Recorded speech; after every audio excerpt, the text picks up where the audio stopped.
주를 따라서 항상 살리로다. 십자가 지고 따라가리라. 할렐루야. 주를 만나니 기쁨 영광의 찬송을 올리리.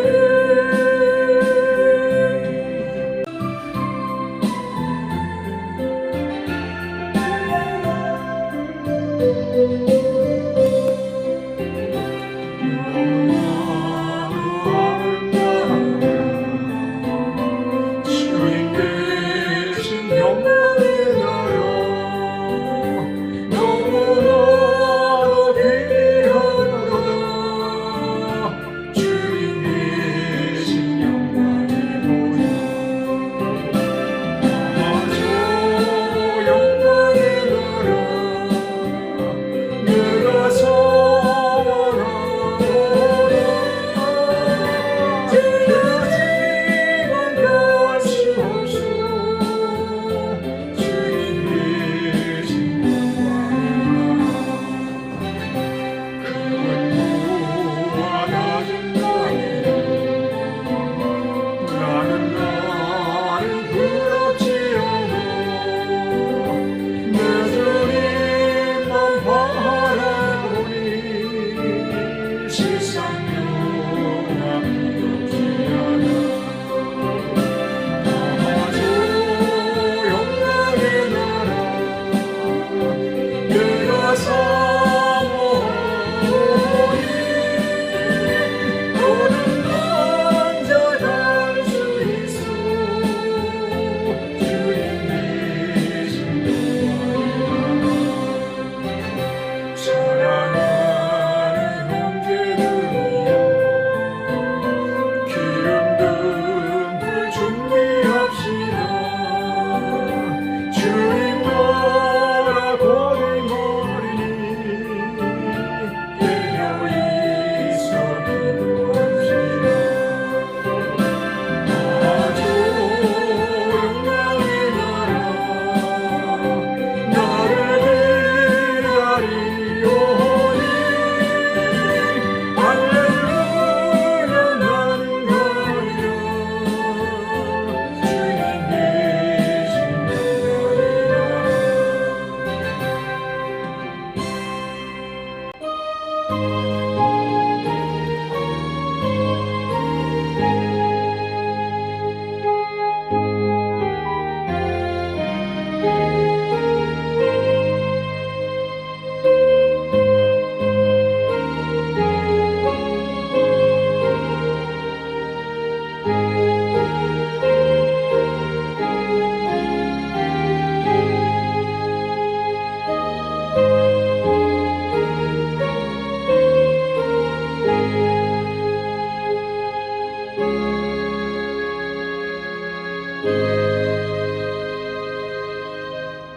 하나님은 영이시니 예배하는 자가 신령과 진정으로 예배할지니라.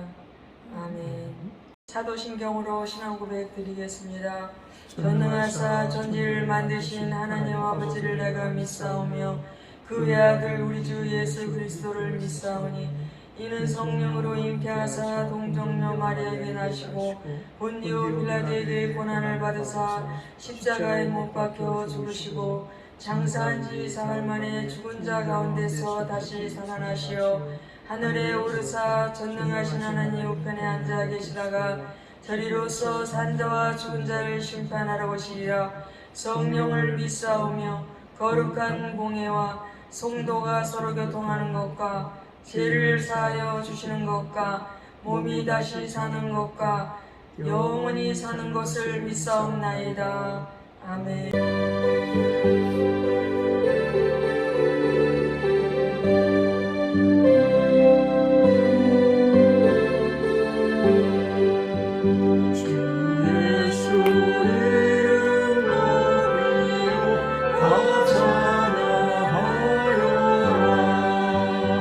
금별 유만을 들여서 많은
인도하시며 다스리시며 항상 우리와 함께 동행하시고 우리들을 저쪽으로 인도하실 우리 좋으신 하나님, 주님의 은혜와 사랑을 감사드립니다. 오늘도 주일날 주님 앞에 주님 뜻을 사모하고자 나왔습니다. 주님 말씀대로 살고자 나왔습니다. 우리가 일주일 동안 세상에 살면서 알고 지은 죄, 모르고 지은 죄, 자범죄, 고범죄를 다 예수님의 보혈로 정결케 씻어주시고 성령의 불로 불태워 주시옵소서. 오늘도 주님 앞에 예물 드립니다. 받아주시고 이 예물이 하늘나라 확장하는 데 쓰임받을 수 있게 도와주시옵소서. 감사로 낸 손길 위에 만복을 내리시사 감사의 조건이 날마다 늘어날 수 있게 하시고 11조로 낸 손길 위에 만복을 내리사 날마다 11조가 늘어나며 창대케 되는 놀라운 역사가 일어날 수 있게 도와주시옵소서. 간절히 주님 앞에 소원하는 예물 주님 받아주시고 소원의 그 모든 기도 제목이 하늘 보좌를 움직이며 하늘의 상대를 될 수 있는 기도 제목으로 응답으로 떨어질 수 있는 그런 예물 되게 하여 주시옵소서. 오늘도 주님 온전히 주님 앞에 우리 심령을 바칩니다. 받아주시고 말씀 속에서 주님 뜻과 섭리를 깨닫기를 원합니다. 주님께서 말씀하여 주시옵소서. 저희들은 듣겠습니다. 감사하신 예수님의 이름으로 기도드렸습니다. 아멘. 말씀을 보겠습니다. 열왕기상 19장 1절에서 8절입니다. 아합이 엘리야의 무릇 행한 일과 그가 어떻게 모든 선지자를 칼로 죽인 것을 이세벨에게 고하니 이세벨이 사자를 엘리야에게 보내어 이르되 내가 내일 이맘때에는 정녕 네 생명으로 저 사람들 중 한 사람의 생명 같게 하리라. 아니하면 신들이 내게 벌 위에 벌을 내림이 마땅하니라 한지라. 저가 이 형편을 보고 일어나 그 생명을 위하여 도망하여 유다에 속한 브엘세바에 이르러 자기의 사환을 그곳에 머물게 하고 스스로 광야로 들어가 하룻길쯤 행하고 한 로덴 나무 아래서 앉아서 죽기를 구하여 가로되 여호와여 넉넉하오니 지금 내 생명을 취하옵소서. 나는 내 울조보다 낫지 못하니이다 하고 로뎀 나무 아래 누워 자더니 천사가 어루만지며 이르되 일어나서 먹으라 하는지라. 본즉 머리맡에 숯불에 구운 떡과 한 병의 물이 있더라. 이에 먹고 마시고 다시 누웠더니 여호와의 사자가 또다시 와서 어루만지며 이르되 일어나서 먹으라. 내가 길을 이기지 못할까 하노라 하는지라. 이에 일어나 먹고 마시고 그 식물의 힘을 의지하여 40주 40야를 행하여 하나님의 산 호렙에 이르니라. 아멘. 오늘은 마음이 무너질 때라는 제목으로 은혜를 나누겠습니다. 우리 인간이 강한 것 같아도 매우 약한 존재입니다. 평소에는 큰 소리를 쳐도 돌발적인 어떤 위기사항이 만나면 금방 기가 죽고 의기소침해집니다. 고린도후서 4장 7절에는 우리가 이 보배를 지글에 가졌으니 이는 능력이 힘이 큰 것이 하나님께 있고 우리에게 있지 아니함을 알게 하려 함이라라고 했습니다. 질그릇은 떨어뜨리면 깨지기 쉽고 깨지면 몇 점수도 가져가지 않습니다. 우리 인간은 강한 것 같아도 질그릇같이 약한 존재입니다. 손에 장갑을 끼고 일을 하면 장갑이 물건을 잡고 일을 하는 것처럼 보이지만 손에서 장갑을 벗어버리면 장갑 스스로는 아무것도 할 수가 없습니다. 이처럼 우리가 하나님께 붙잡힐 때만 능력이 있고 강하고 존귀하게 쓰임을 받을 수가 있습니다. 약한 인간이기에 이 세상을 살아가다 보면 종종 마음이 무너질 때가 있습니다. 마음이 무너질 때 우리는 어디로 가야 합니까? 마음이 무너질 때 하나님께로 가야 합니다. 본문 엘리야는 마음이 무너져 견딜 수 없는 우울한 마음을 가지고 있었지만 그래도 그에게 소망이 있었던 것은 하나님의 산을 향해 나아갔다는 것입니다. 하나님의 산을 향하여 나아갈 때 하나님이 그를 새롭게 회복시켜 주시고 다시 사명을 주어 감당하도록 하셨습니다. 죄책감으로 마음이 무너질 때 하나님께로 나아가야 합니다.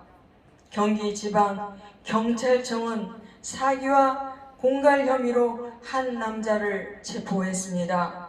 범인이 공무원과 공기업 직원들 24명에게 전화를 걸어 여자와 모텔에 들어간 증거를 갖고 있으니 통장으로 돈을 보내라 라고 했더니 그 중에 13명이 돈을 보내왔는데 1인당 130만원에서 800만원까지였습니다. 돈을 보낸 공무원들은 자신들은 잘못한 일이 없지만 이름이 오르내리는 것이 싫어 돈을 보냈다고 변명하였습니다. 이 사건은 우리 사회가 속속들이 부패하여 썩어져가는 단면을 보여주는 것입니다. 많은 가정들이 불륜으로 인해 파괴되고 있습니다.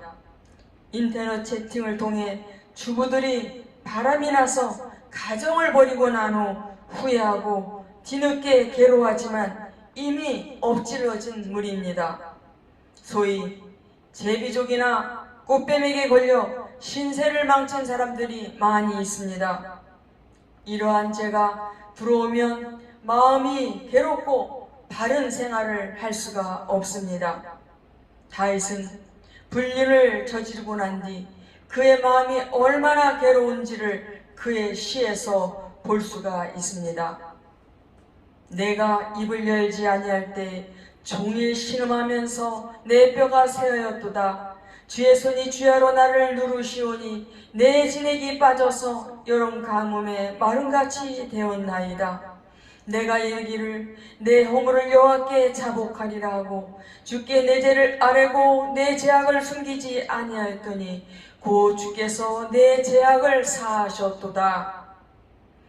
내 죄악이 내 머리에 넘쳐서 무거운 짐 같으니 내가 감당할 수 없나이다.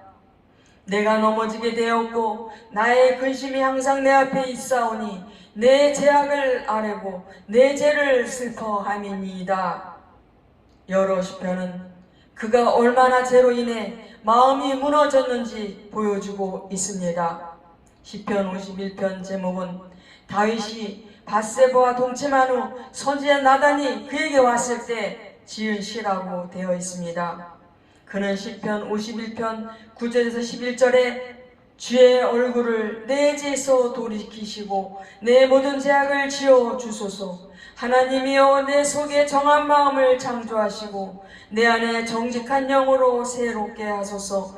나를 주 앞에서 쫓아내지 마시며 주의 성령을 내게서 거두지 마소서라고 간구했더니 하나님께서 그 지은 죄를 사해 주시고 다윗을 회복시켜 주셨습니다.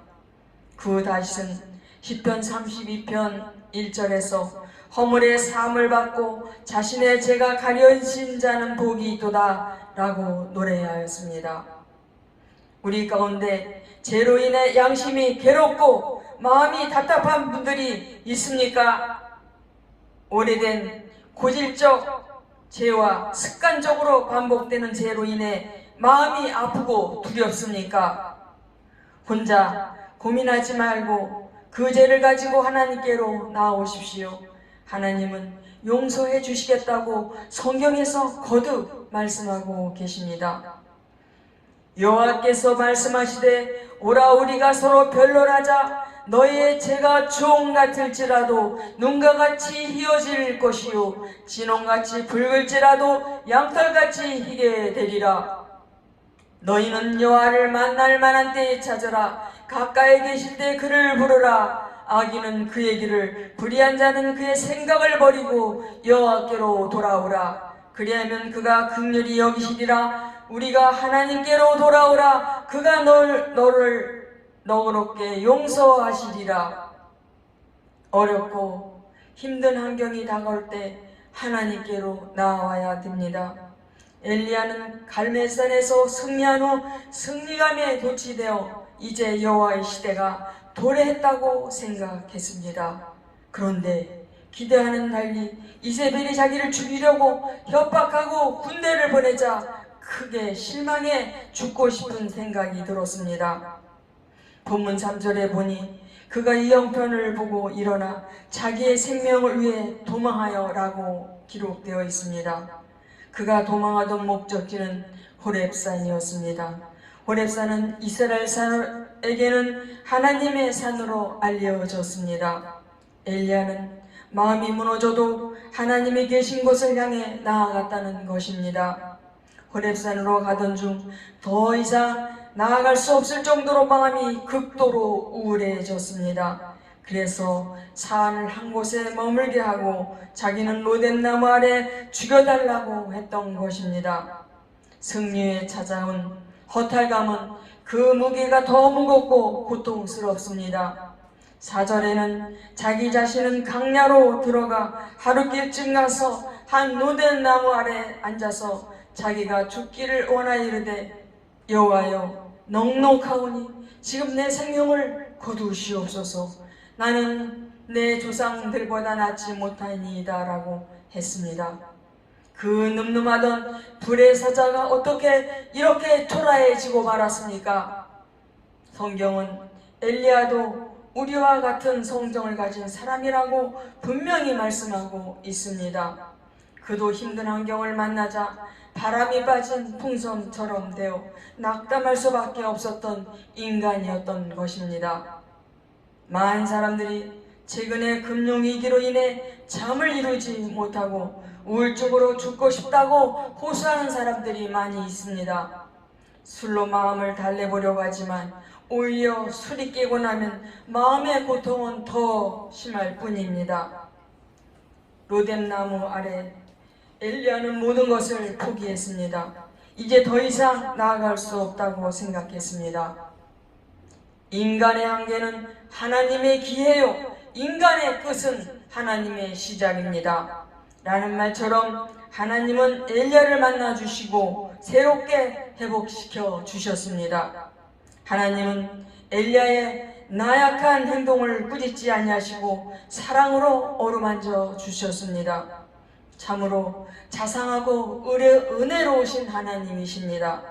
뿐만 아니라 먹을 것을 주셔서 힘을 얻게 하신 후에 다시 어루만져 주셨다고 했습니다. 어떤 분은 병원에 가서 물리치료를 받으면서 기계가 어루만져 주어도 통증이 가신다고 합니다. 하물며 천사가 어루만져 주시니 얼마나 시원하고 힘이 나겠습니까?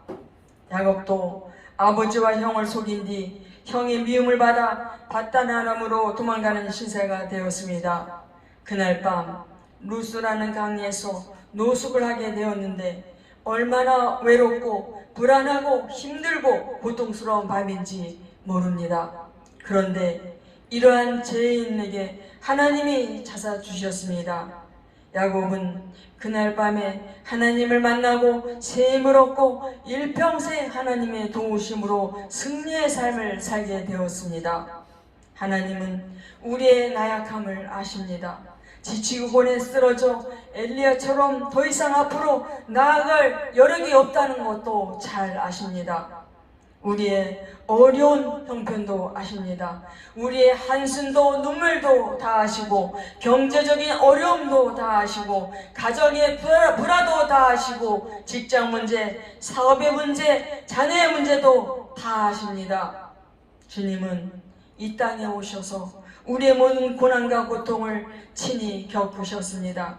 주님은 아실 뿐만 아니라 넉넉히 도우실 수 있는 분이십니다. 여러분의 힘만으로는 다시 무엇인가 해보려고 한다면 다시 넘어지고 쓰러질 수밖에 없을 것입니다. 그러므로 하나님께 오셔야 합니다. 무엇이든지 하나님 앞에 다 낼 수가 있습니다. 수고하고 무거운 짐진 자들아 다 내게로 오라. 내가 너희를 쉬게 하리라. 여호와의 이름은 견고한 망대라. 의인은 그리로 달려가서 안전함을 얻느니라. 문제를 가지고 세상으로 나아가지 마십시오. 더욱 실망하고 좌절할 뿐입니다. 세상에 주는 것은 원래 수고와 슬픔 뿐입니다. 이집트군 1연대가 느비아 지방을 정복하기 위해 사막을 행군하고 있었습니다. 오랜 전투로 탈진한 상태에서 사막을 행군하다가 눈앞에 파란 호수가 펼쳐져 있는 것을 보았습니다. 그것을 본 병사들은 미친 듯이 그곳을 향해 달려갔습니다. 그러자 한 병사가 소리쳤습니다. 그것은 호수가 아니라 신기루입니다. 그곳에 가면 다 죽습니다. 돌아오십시오. 그런데 그 소리를 귀담아 들을 리가 없었습니다. 군인들은 호수로 달려가 손으로 물을 움켜쥐고 마셨는데 그들이 마신 것은 물이 아니라 모래였습니다. 그렇게 모래를 입에 부어 넣으면서 쓰러져 헉헉거리며 죽어갔습니다. 얼마 후 1년대 병사가 전부 해골이 된 채로 발견되었습니다. 여러분, 세상으로 달려가면 안 됩니다. 지금이라도 늦지 않았습니다. 하나님께로 나오십시오. 주님께서 그 손을 어루만져 주실 것입니다. 그리고 새 힘을 주실 것입니다. 문제를 해결해 주실 것입니다. 하나님은 엘리의 마음을 새롭게 하셨고 새로운 사명을 주셨습니다. 황성주 박사는 우울증은 제일 붙이기 쉬운 병이라고 하면서 하나님과의 관계가 바로 되면 스트레스성 질병은 얼마든지 고침받을 수 있다고 했습니다. 디모데후서 2장 1절에 바울은 디모데에게 그리스도 예수 안에 있는 은혜 가운데 강하고 라고 말했습니다. 그렇습니다.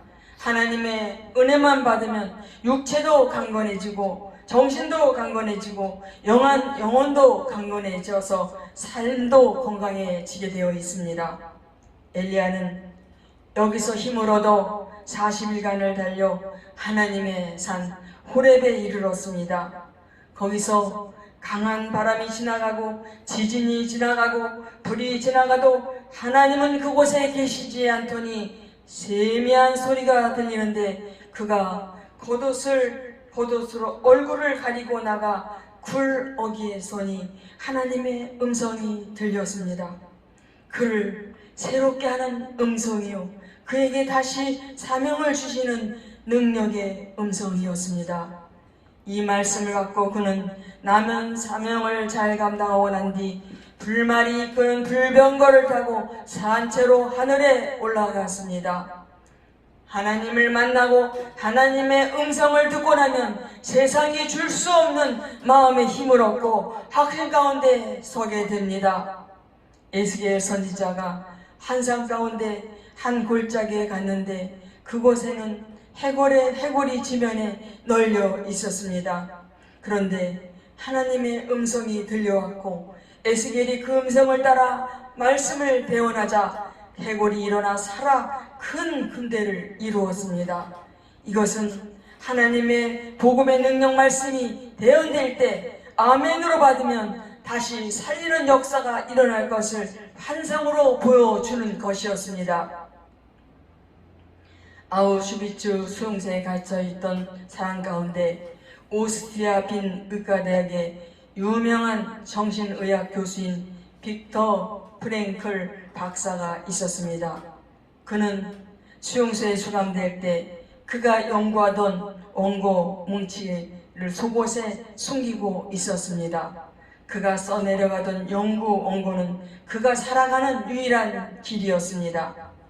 그런데 그는 수감되면서 입고 있던 옷을 빼앗길 때 원고도 모두 빼앗겼습니다. 그리고 그 원고 뭉치가 있었던 평상복이 벗겨진 대신 누더기의 제수옷이 던져졌습니다. 그는 절망하며 이 누더기 옷을 걸쳐 입고 주머니에 손을 넣는 순간 종이 한 장이 만져졌습니다. 그것은 놀랍게도 기도문 형식으로 기록된 성경 구절이었습니다. 유대인들이 가장 소중히 여기는 신명기 6장 4절에서 5절에 셰마 이스라엘 곧 이스라엘아 들으라 우리 하나님 여호와는 오직 유일한 여호와시니 너는 마음을 다하고 뜻을 다하고 힘을 다하여 내 하나님 여호와를 사랑하라 라는 말씀이었습니다.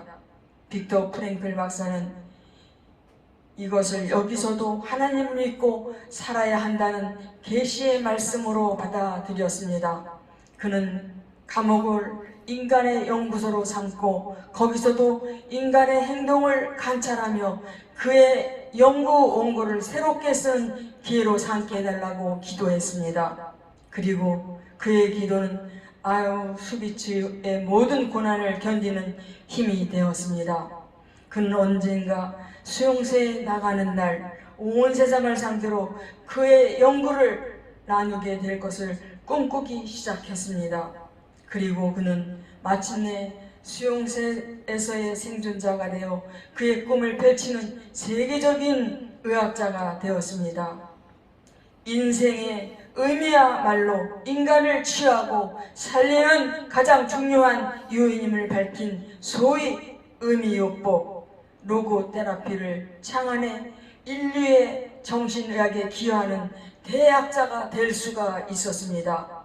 그는 위기를 만났지만 하나님의 말씀을 받고 새로운 활력을 얻고 새로운 사명을 가지게 되었고 큰 성공자가 될 수 있었습니다. 하나님의 말씀은 전인적으로 치료하는 치료제입니다. 말씀이 내 마로 들어오기만 하면 새로운 힘이 용솟음치게 되어 있습니다. 이것은 하나님을 만난 사람들이 모두 경험한 신비로운 체험입니다. 이 시간도 말씀이 여러분을 간통하기 바랍니다. 심령에 잘 박인 모처럼 말씀이 바뀌기를 축복합니다. 파스칼은 어려서부터 영리하고 명석해 16세에 투영기 기하학을 관한 훌륭한 책을 썼습니다. 청년 시절엔 계속해 계산기, 청우계, 수학기를 발명했습니다. 또 기존 물리학에 그릇된 논점을 반박하고 과학 방법을 체계적으로 재수립했습니다. 그러나 과학은 그의 욕구를 채우지 못했습니다. 그는 고통과 번민 속에서 빠져나오지 못했습니다.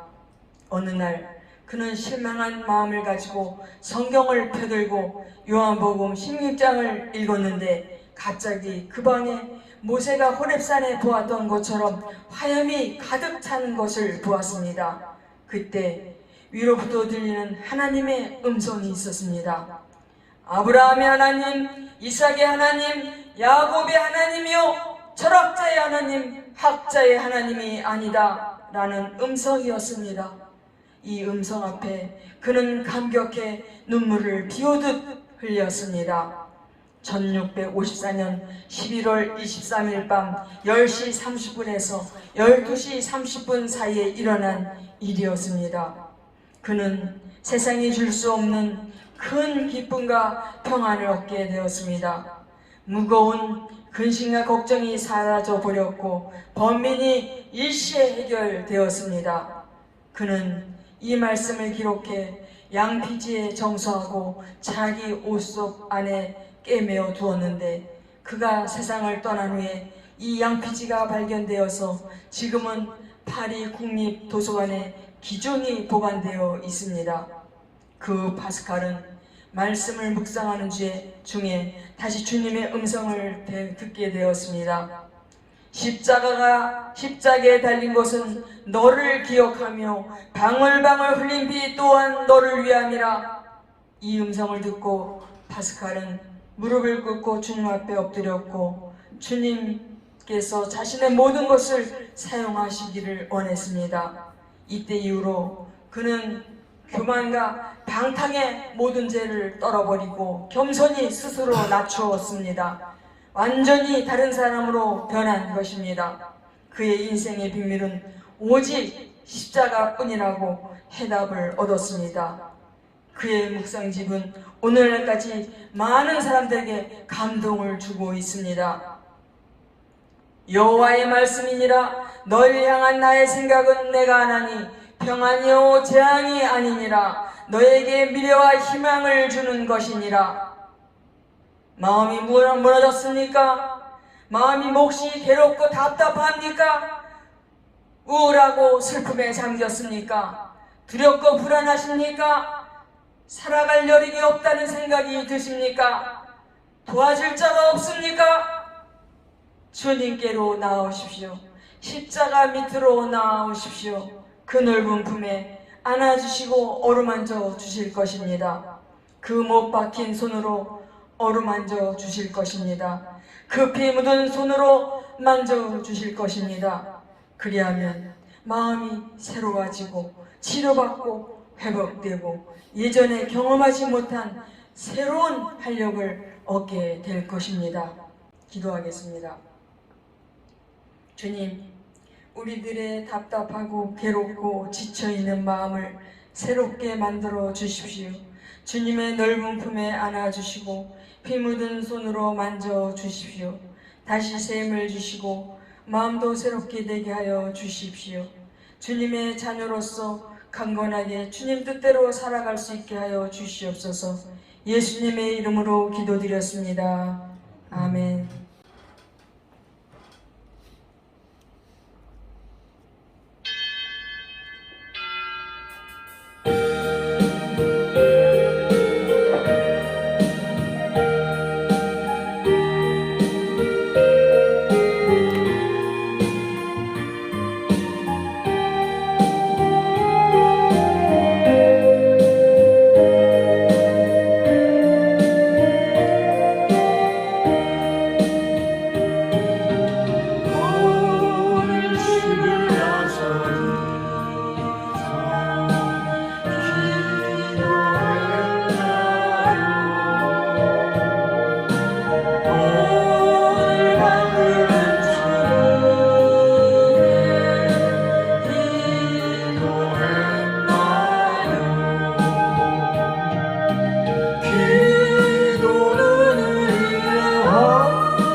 제목을 위해서 기도하시고 주님의 뜻을 깨닫게 해달라고 기도하겠습니다.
예수님의 이름으로 기도드렸습니다.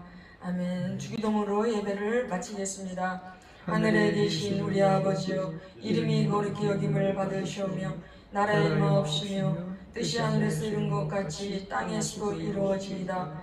오늘날 우리에게 일용할 양식을 주옵시고 우리가 우리에게 죄진 자를 사하여 준 것 같이 우리의 죄를 사하여 주옵시고 우리를 시험에 들게 하지 마옵시고 다만 에게서 구하옵소서. 대개의 나라와 권세와 영광이 아버지께 영원히 있사옵나이다. 아멘.